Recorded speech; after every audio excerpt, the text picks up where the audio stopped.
much their style. This is Audie's signature early on in the season. And a carry pick to end things now. Big question, will the XP Fredrin come through? You hear that sound of disgust? Yeah. Very audible through the mic, for sure, Mirko. They need something beefy, though. Rebellion banned out the Terizla, knowing that there is damage reduction built into his kit. This is going to be, I think it's going to be just a play for D to be able to free hit and allow him some security with ODTZ channeling the Minyu and Fury. That's going to be a gourd once more for BIGETRON, though. They want that long distance, they want that burst ability. That was sweet. Yeah, Eman and Moreno, that connection, mid and gold.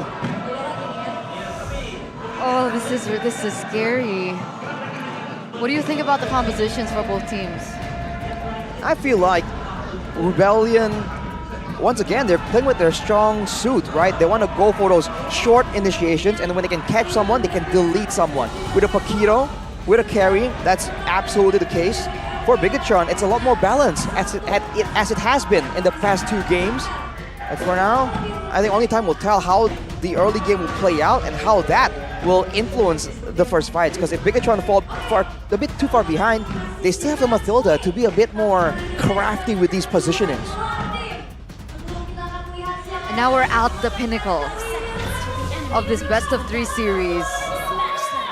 With the fate of so many teams in the hands of Rebellion's victory, everything hangs in the balance. Welcome to Mobile Legends. Welcome to game number 3, the decider game between the Blue Bulls and the Red Robots. The gatekeepers, the final hurdle that Rebellion need to overcome in week number 8. The emblems to begin with, Super Ken always seems to go for this concussive blast. He really wants to keep up in farming speed, and in the past few games, it really has been paying off. He's been keeping up with farm despite kind of being pressured in the early game. Vincent on the Barats, though, I think they're gonna try and get him ahead right here, and maybe use that to try and initially get a bit of an edge, a bit of a lead, especially with the first neutral objective. Okay. Chorizo versus Cars here in the XP lane. Oh, some damage back. A few damage there. But Chorizo moves back now that Vincent has made his way to the bottom lane.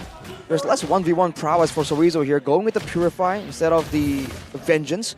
But that will mean that he's going to be a lot more maneuverable, and he can be a bit more freely moving whenever they're in a big team fight and there's a Minyu and Fury. He can ignore it with the Purify and go straight for D and try and zone him out of these big fights. That is a card, an option that BIGETRON has to explore later on in the game. But Eman with the Master Assassin, now trying to exert his dominance against D, who's going full firmness and tenacity. So no aggressive options at all, both just trying to get him a bit more tankiness in that lane. Also though, Chorizo with the Purify instead of the Vengeance this game. Over game 1. As we said, he won't be able to just walk in like that. And he won't be able to survive longer against D, though, if they do go for a bit of a 1v1. So he needs to be a bit careful and be more aware of the damage output. Although, again, he can maneuver through from the Terrify, from the knockups that Cars or Vincent will try and apply to him. And it also gives him a layer of outplay against the Daytona's Welcome. Cars not level 4 just yet. King as well, though. Naughty TZ has actually hit that level 4 power spike.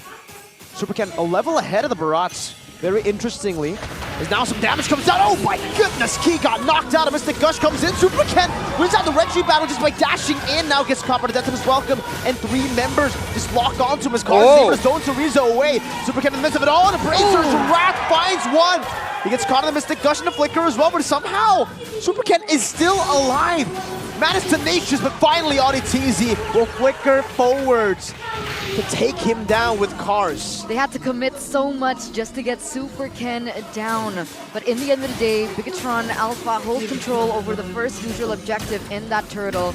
And Rebellion are able to trade it off with that kill.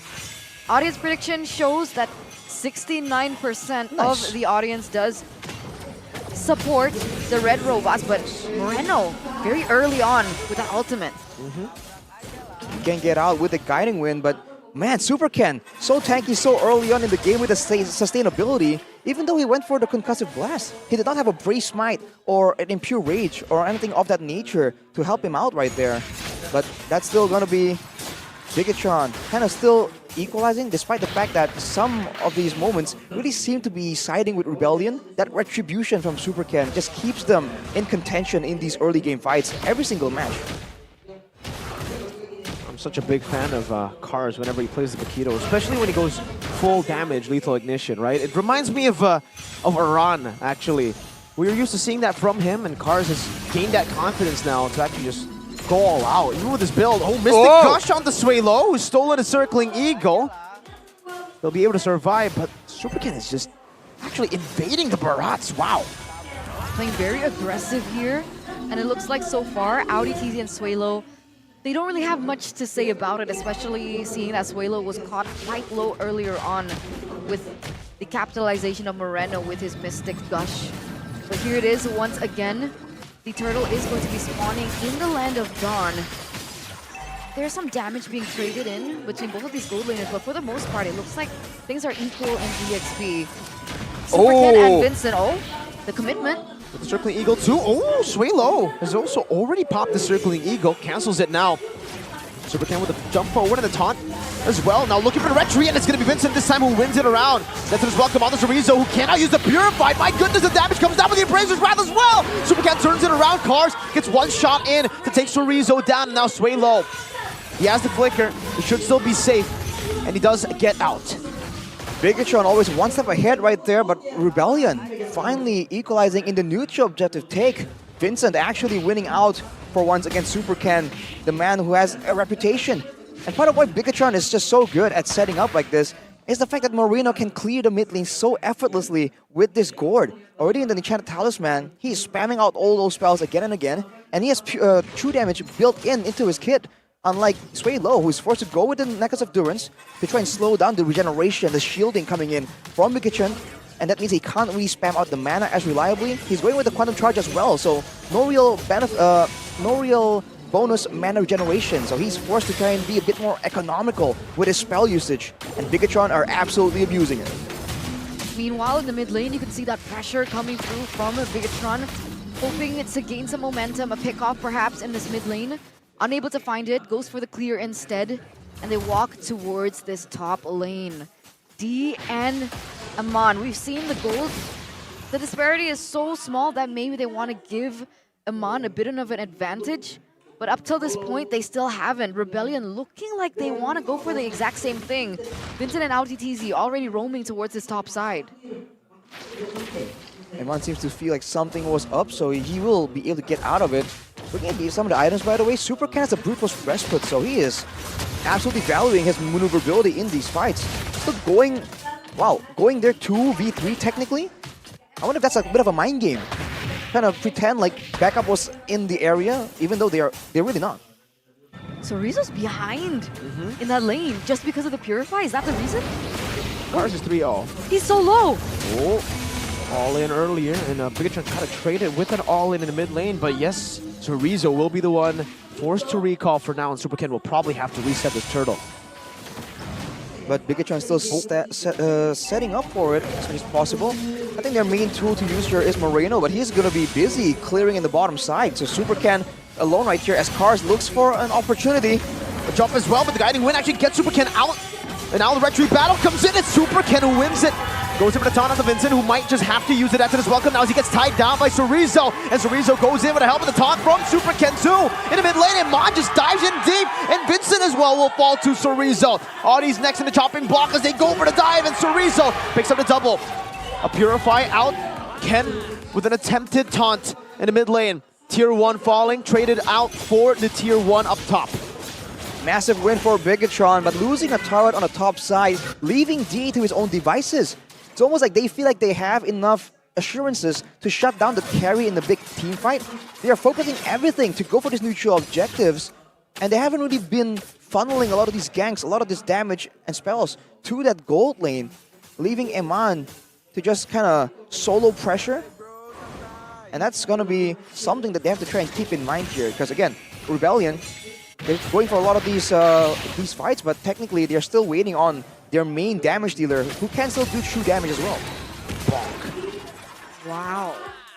That's a lot of sustain coming through from Superken over and over. He's been able to turn these team fights around. And now he actually uses his retribution there. Super aggressive for Super Ken.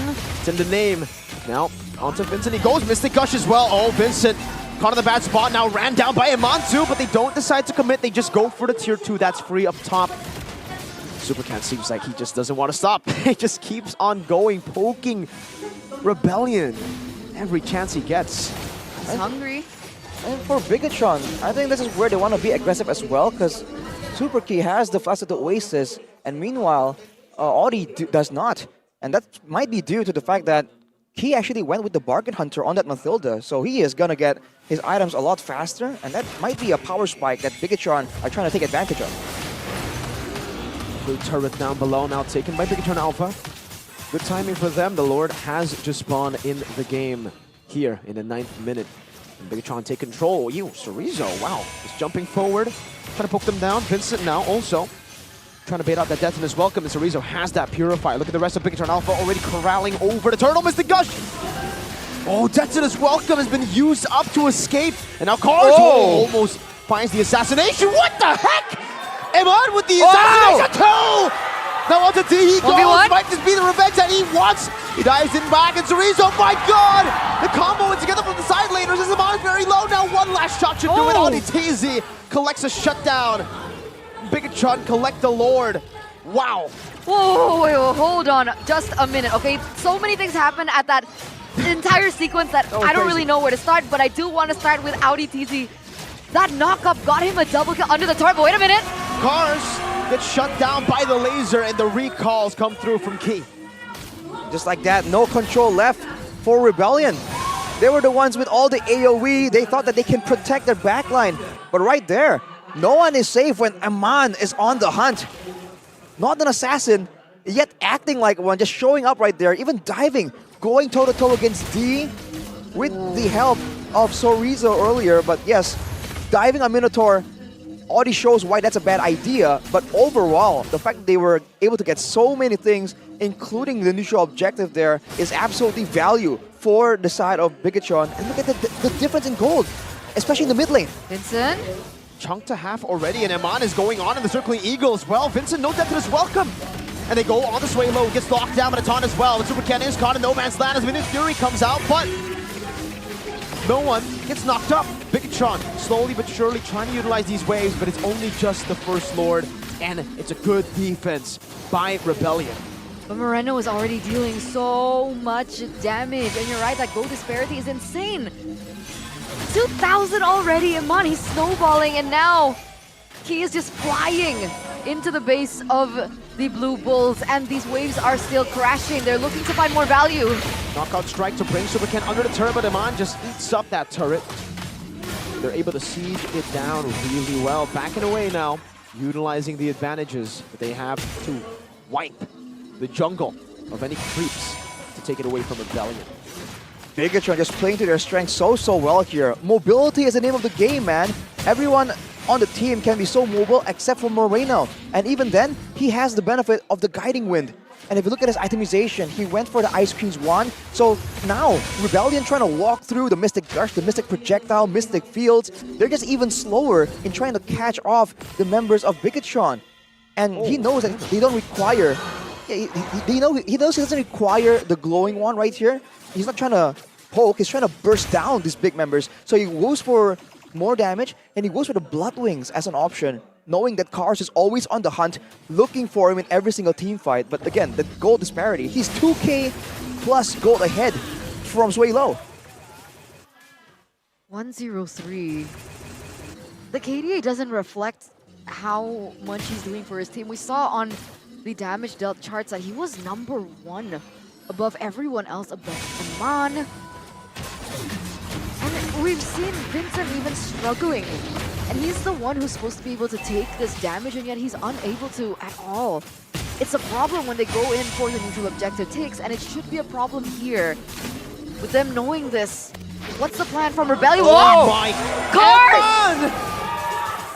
The Red Raider just taking Cars out now, a desperate attempt. That's Cerezo's life. Cerezo will fall. That's an XP traded for the XP, but look at Super Ken already up top, taking the Lord. My goodness, what happened there in the bottom lane? Now you see him, now you don't. Aman, what? Stop! You're a monster! 4-1-1 KDA so far.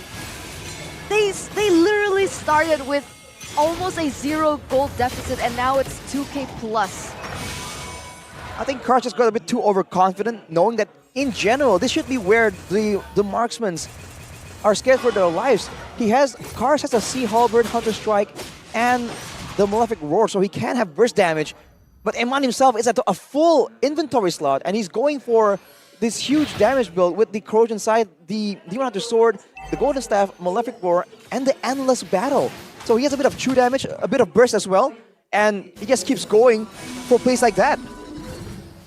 That's super crazy. And now you can see that the red robots are taking absolute control over everything. Moreno just dealing out the skills, being able to zone Rebellion away. But here it is, the siege coming through. Another fight in the bottom lane. What happened to Cars again? Cars always just assassinated before the team fight even happens. BIGETRON Alpha this time looking to go and siege it down with the Lord. Base wide open. Vincent now tied up. Forcing his welcome is actually cancelled. Can be used up in his Fury now to the back line, but look at the guiding wind that helps him to escape. Key with a 2-man knockup. Supercat with a taunt. D still there. Now looking to clear out the waves.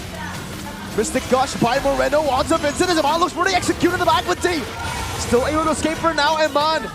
Slowly but surely going into Rizzo, dashing forward as well. The base is wide open. Look, he just goes for it. BIGETRON Alpha have reverse swept Rebellion eSports. The gatekeepers of the Blue Bulls are able to defend again. A 2-1 comeback from the red robots. This does not mean that the Blue Bulls